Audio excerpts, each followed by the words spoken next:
to Inside Unsigned. And today on the show we have Parallax, who are from Paris in France. And we're very excited to have you here today. Bienvenue. Bienvenue. Very excited too. Bonjour. Bonjour. Uh, Et merci. Omelette du fromage.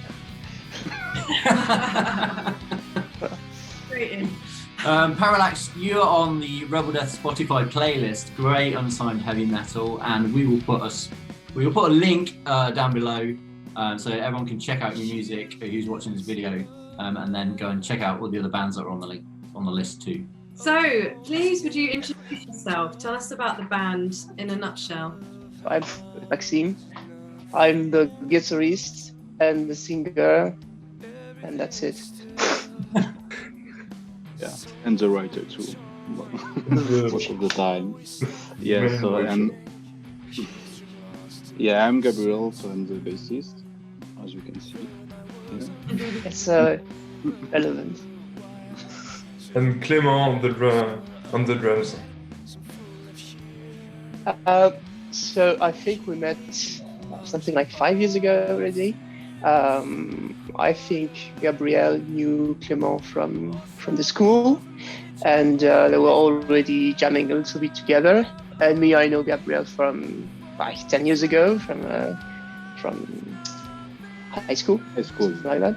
Yeah, and it came out that we started jamming together and we created a band. Very soon we started writing our own songs. And after that, well, we had different band members during the time, but it turns out that in the end we are the three of us, and so we have been recording two EPs. I don't know if we say that in English.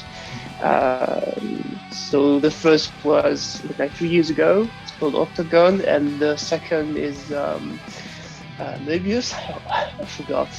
Almost forgot his name. It was just 2 months ago, and we already did something like 5 or 6 concerts before this whole pandemic stuff, and we are very eager to do some other concerts and play our new songs. Shall we do it? The icebreaker. Destiny. Okay, we're gonna do it. Roll of Destiny. Here it is.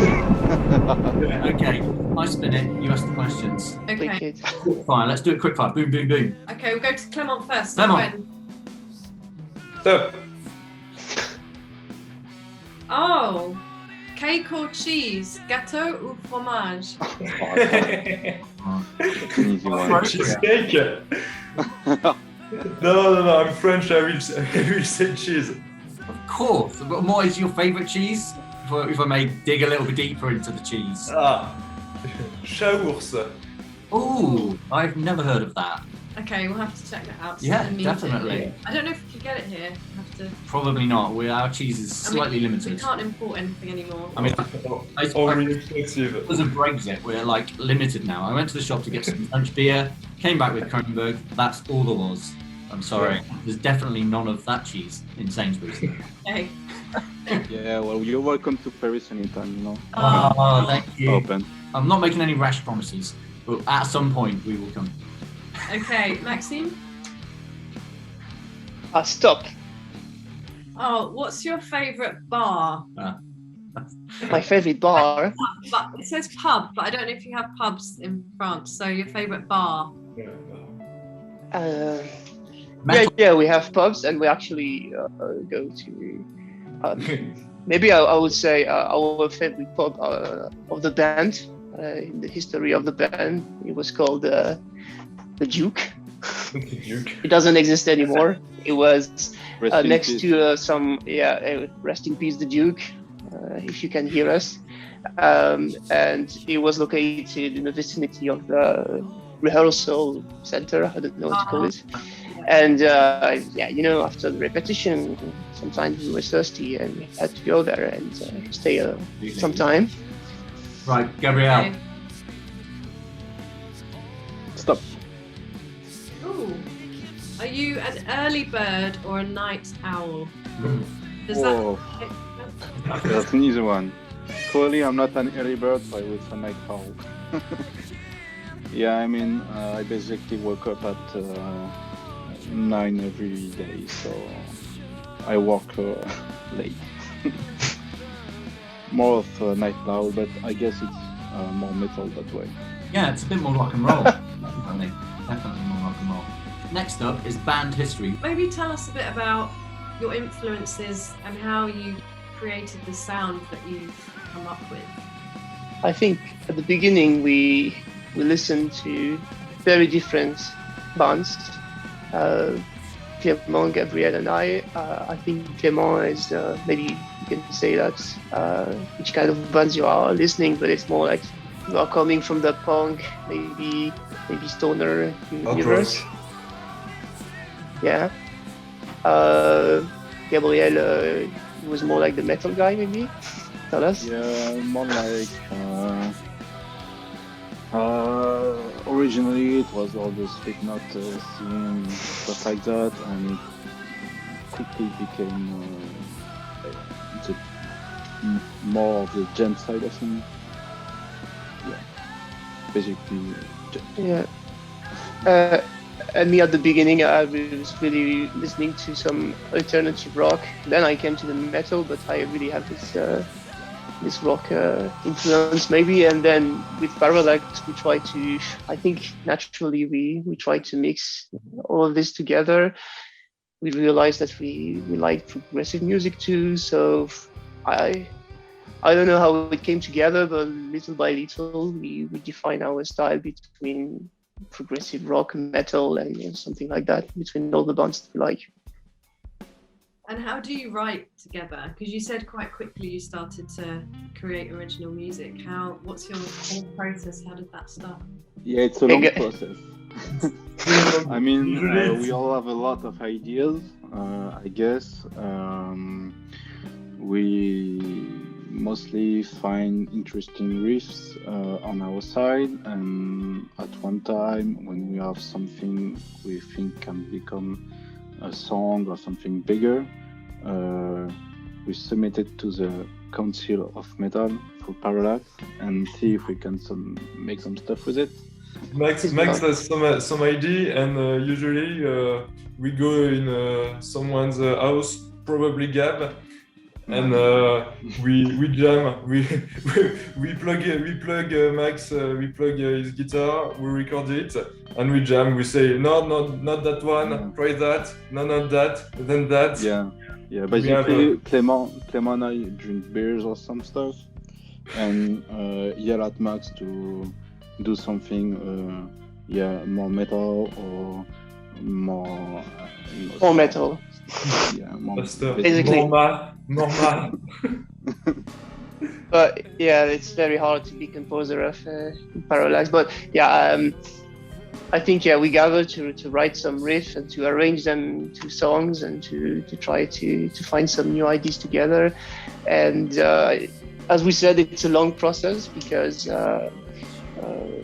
we usually want to put more elements to our song. I don't know if you noticed, but our songs are usually longer than 5, 6, 7 minutes.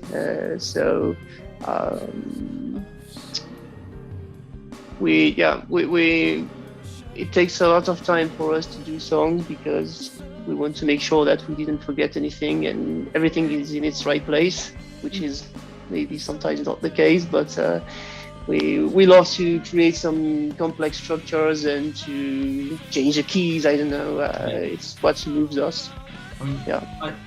That really comes across in the videos that I've seen of you on YouTube. You're all brilliant musicians, and watching you perform the songs that are on your EP, like live in that studio setting, is super impressive. But listening to your music, it's definitely got a flow to it, and when you see, you're like tap dancing on the pedals, and you're like, Clément's got all these different kind of time signatures going on, and the bass lines are also really high in the mix as well. They really lead the songs as well. All the elements really come together beautifully, and I'm not surprised it takes you a long time to write stuff because, you're probably different ideas about different directions. Yes, that's it. And at some point, it takes such a long time that at some point we gather and we take decisions, and then we record everything and we stop and we don't talk about it anymore because we have to take the decision. Otherwise, we would do some 15-minute song. Clément writes a lot of the lyrics too. And the lyrics, We should say that. You can thank him for that. No one wants to write it, so I take the blame. You're like Neil Peart, really, of the of Parallax. Yes, I try. It's not easy to fit these shoes. Yeah. No, he has big shoes, but he was the lyricist as well, wasn't he? Yeah. Oh, yeah. How do you find it writing lyrics in a second language? It's not easy, but it's kind of easier to write when you don't understand all the words, you can make mistakes. So, well, it's not your first language, so go along. Maybe. You have an excuse. Yeah. Yes. You can be less perfectionist. Yes. And we tried to write in French with another band long ago, and the weight of the words it's strange in the end. So in English, well, you can make mistakes and well, you can understand, so no problem. I tried that before too, and it seems to me it's a feeling that the French language is not maybe so much adapted to the music style we are doing. So maybe we could redo that in the future, but this is our feeling. And maybe because there are not a lot of bands which are a lot of French bands singing in French. Maybe it's a shame, but the language is a little rough actually for rock. Yeah. It's really interesting. And now, after your second EP, what would you say is kind of the evolution to the kind of second album? So between the second EP and the first one? Yeah. Yeah, I guess we grew a lot between the two in terms of composition first time, and in the first album we were new to all the prog genre, kind of. We liked it, but we didn't know a very large amount of bands. On the second one, since it takes such a long time for us to write songs, we kind of, became aware of all the scene and take a lot of stuff in. And I guess so. On the first one, the songs are way more complex and well built, I hope. And also our skill in mixing, which Clément does, also improved a lot. I think. I mean, in the way of we found a sound that fits our style best that in the first one. So Clément, I don't know if you have something to add. And in the first EP, we had in the beginning we had two singers. They quit the group before we record, so we had some arrangement and some ratings that were made for two singers. So it has a vibe. And the second EP, we only one singer. And Max took the lead in singing, so it's more focused and more made for one singer. So we probably find a way to write and to create music with three people. Yeah, and maybe we found out that the importance of the sound. Maybe for the first EP, we were focusing on the composing and the elements of the song. Of the songs, and in between we realized that actually the sound is super important and kind of defines us, and is important for the music we are composing. So with the mixing, Clément, Yeah. The live stuff, was that all down to you? Because that is super impressive quality for a live performance. Is that your house you did it in? We did it in my parents' house, and the electronic drums really helps. Right. How so? There's no bleed, there's no problem with everything. There's only the mic, the singer's mic that is really live recording. The rest is it's easy to record with the electronic drums, the bass and the guitar. That's easy. There's no trick, no science. And so that's made life easier. Yeah. Because we had the amps in separate rooms, and electronic drums does not interfere with the lead singing. So and also the ISO too. And what software did you use to record it and mix it all? Use the Studio One. Right. Presonus software. And then a lot of plugins. Yeah. Did you do the album as well like that? I mean the EP. Sorry. Yes, exactly the same. Same configuration, everything. Basically, the live EP is an EP like as if it was recorded separately. Yeah. Yeah. Well, I mean, on the studio version, there is a lot more. A lot more tracks. Yes. A lot more work. But yeah. A lot of plugins, and we love to add some effects too. Yeah. Do you, when it comes to the production and the mastering, do you have as much kind of much of a challenge with collaboration on that as well as with the songwriting, or do you just leave it to Clément? Yeah, mostly Clément. Not my job. Starting to change. Max creates his own guitar sound, so I kind of leave it to him.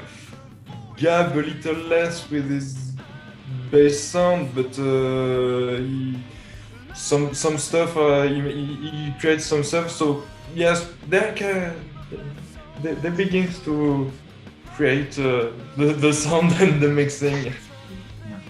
What drum kit do you have? The electronic drum kit is an Alesis.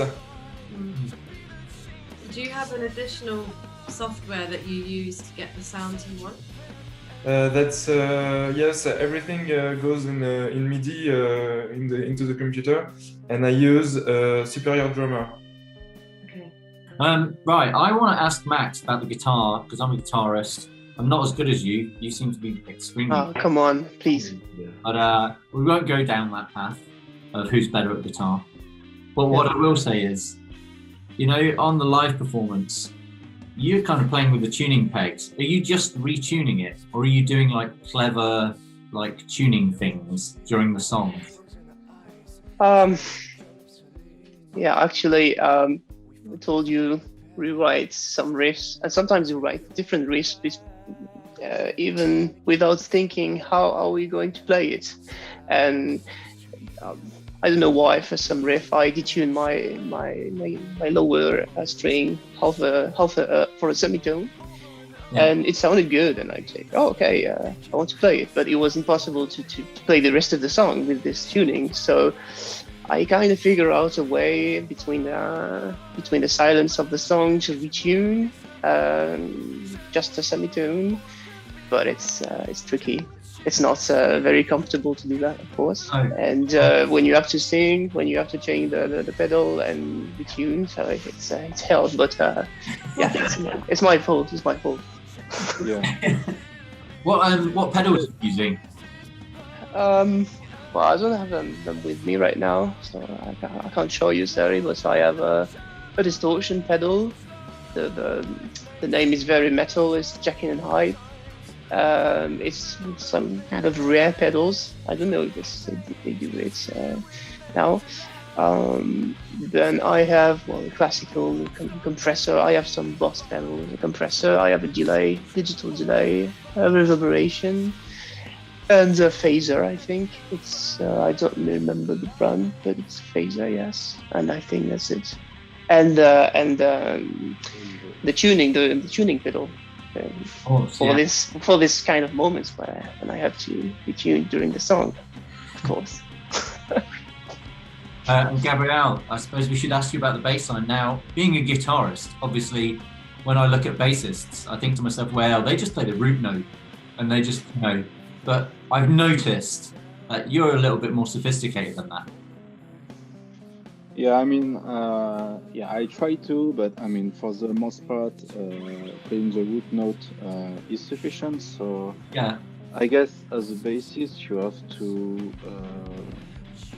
you have to do the basic job when you were required to. So when the guitar riff is heavy enough, you don't have to put something more on top of that. But on the other side, there's plenty of room for the bass to, kind of have a more melodic part.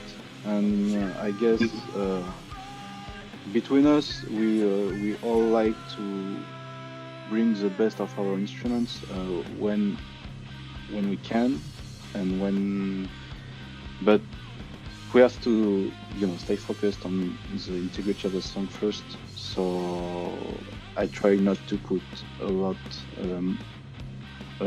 everywhere. What do you use, any effects or anything like that? Yeah, so for the live performance, I use not a lot of stuff, actually, just a compressor from a multi-band one from EBS, good one though, an equalizer from Boss, a distortion pedal from Boss, and rarely a flanger too, but more when we jam or do some weird stuff. But on the studio version, I guess it's kind of the same mix. You can do a lot of effect on bass either way, but perhaps a bit of reverb, some delay there and there, and that. So Yeah. some trick about the guitar and the bass is that in the beginning, Gab had a 4-string bass and Max a 6-string guitar, and they are tuned, you correct me if I'm wrong, mostly in drop C. Yeah, you see. Yeah. Yeah, okay, so yeah. Mostly. Gab bought a 5-string bass, but with the 5-string bass, either you have a lower string or an higher string, and it was not going to be an higher string. So we go down with not non-standard tuning for the bass, and then Max bought a 7-string guitar, so the tuning was shifted in another way. So they rebuild all songs every time they buy a guitar. They learn the song again. Yeah, we are in a time. We don't use standard tuning, but I mean, on the bass I had to put the B string in C for like half of our songs, in A for the new ones because B wasn't low enough. Yeah, I guess that's it. I mean, when you have B and you try A is better. Yeah, we like low tones, huh? Okay, so Midnight Storm. We've kind of talked about a little bit about how you write songs and stuff, but maybe we can focus in on Midnight Storm and talk about where the idea for the song came from, what it's about, and kind of how you went through the process of writing it. I'll start with the lyrics for start. When I write lyrics. Usually there's no song, no music behind. don't write the lyrics for a specific song, and we add stuff, we subtract, we change the lyrics to fit the song. So the lyrics was when I was in Guadeloupe, in the Caribbean islands. Huge storm and few kilometers, really far, really big storm and really far. And there was some the thunder was extraordinary. It lit the sky in the night. The sound was a few seconds, 10 seconds of sound, and it was really huge. So I wrote the song. Oh, cool! It's literally about a midnight storm. A midnight storm. It is. Did you? But of course, there is a metaphor about something, maybe. Yeah? Oh yeah, definitely a metaphor. Yeah. It's up to the reader. Yeah, Yes. we'll say that. And the music itself, where did the different ideas come from? Because it's in It's hard different. to remember. I think we began the intro riff of the song, something really metal for what we do. It's not. It's quite maybe our most metal riff. And I don't know. We started jamming, but this one was particularly long to write. We tried different choruses. I remember it didn't work. I think we've written the chorus 3 times or something like that before we find some balance between what we thought was good for the song. So this one was very hard to write. Actually, it's the last song we've written, I think, for this EP, even if it's the first one on the EP. And yes, we gather. So that's why there are lots of different riffs, because it took a lot of time. We could not find a right equilibrium, so we had a lot of riffs at disposal. So in the end, I think we tried to make it all work together. But I think this one it lasted a year to write it. I think. Yeah, because most of the song, all the verses and part of the intro, I think. So every year we gather for like 4 days, we lease a house, and we rent a house for 4 days, and we bring all our stuff in, our instruments, and we just play for 4 days. And we play, record. Yeah, and so half of it is for recording, and half of it is for jamming, And you forget the barbecues, huh? Yeah. Yeah, and most of it is for barbecues and other stuff like that. And I guess that's where our best idea comes from, because we're all together and we're really in the mix of it. And I think the verse is a jam from the year. Yeah. But yeah, And definitely I was more hardcore one. There is a concept in the song that was there in the beginning too, a rhythmic concept. Is we take the beginning of the song with a polyrhythm 3 against 4. So we play a rhythm of 4 and we add the 3, and then we shift with the 3, the 3 that becomes the main riff. And we had that in the beginning. It was not really working, and finally we managed to make it work, and it's still there in the final mix. So the middle section is basically a shift from a 3 against 4 polyrhythm to a 3 rhythm, a blues or a 1 2 3 1 2 3 rhythm. Yeah, one thing we maybe forgot to mention is like we are coming from engineering backgrounds, and we like We like math. math stuff, even if sometimes I think we have no idea what we are doing, but we like this kind of thing. fantastic, lovely to speak to you guys, and thanks for taking the time this evening to speak to us, and wish you all the best in the future. Hopefully we get to see you out in Paris, or maybe in London. You come over on tour. We would love that, of course. Thanks for inviting us. It was very cool, and I also listened to you to your song of your band. It's Rebel Death. The one with the crying baby at the beginning. It's very metal too. Yeah.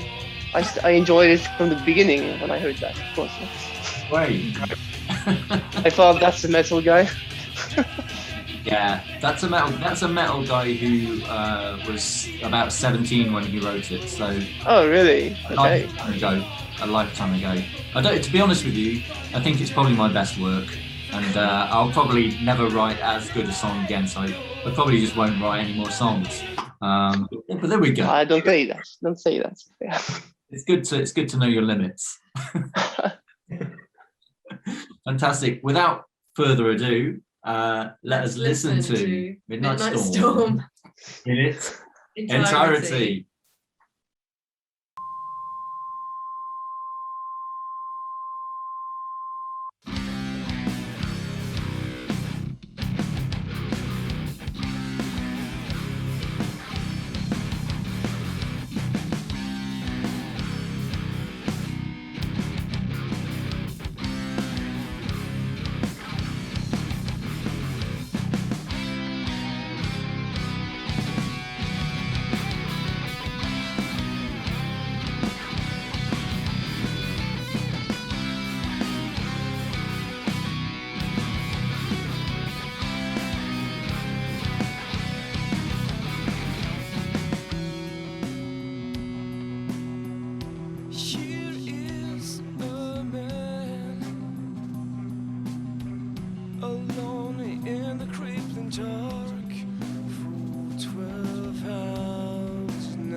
In his prison bed, eyes wide.